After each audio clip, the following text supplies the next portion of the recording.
because I'm afraid I might have some negative tax implications associated with exiting the transaction too. And we've got a fancy little setup here where we're going to rewind the clock a little. So we're unputting our interest in the fund. All right, now, if we go back, our investor is the owner of the fund now. They've made an equity investment for $3 million.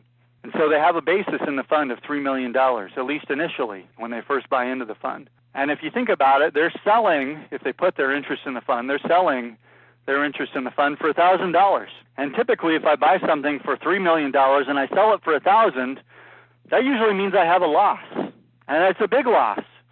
And so you're probably thinking, great, I've got a huge loss. As the investor, I don't mind that so much because that means I get to write it off on my tax return. Not a bad plan. And so that means additional tax benefits to me due to those huge deductions I get to take now. And you notice a nice big smiley face. Well, it turns out you don't get this huge loss.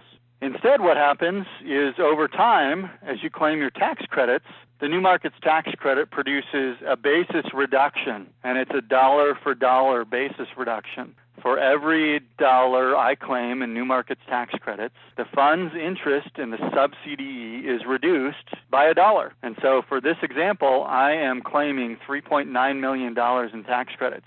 So my interest in the sub-CDE is reduced by those credits, and in turn, the owner of the fund's interest in the fund is also reduced by $3.9 million.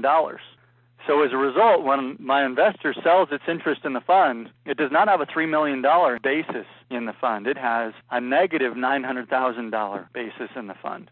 And those of you that are real tax nerds, you're looking at this and saying, but my fund is a single member LLC and it's a disregarded entity and that changes things. It turns out that the math works exactly the same. You just have a little bit more of it involved when you're doing the calculation with my fund as a single member LLC. I end up with exactly the same gain, exactly the same result every time. So that wrinkle does exist, and it's absolutely applicable. But it turns out it doesn't change the math. It doesn't change the answer. My investor still ends up with a gain based on these facts of $900,000, actually $901,000 associated with the sale of their interest.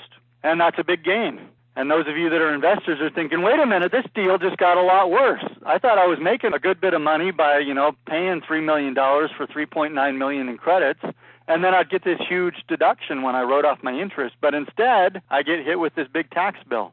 And just to further draw out this analogy, maybe let's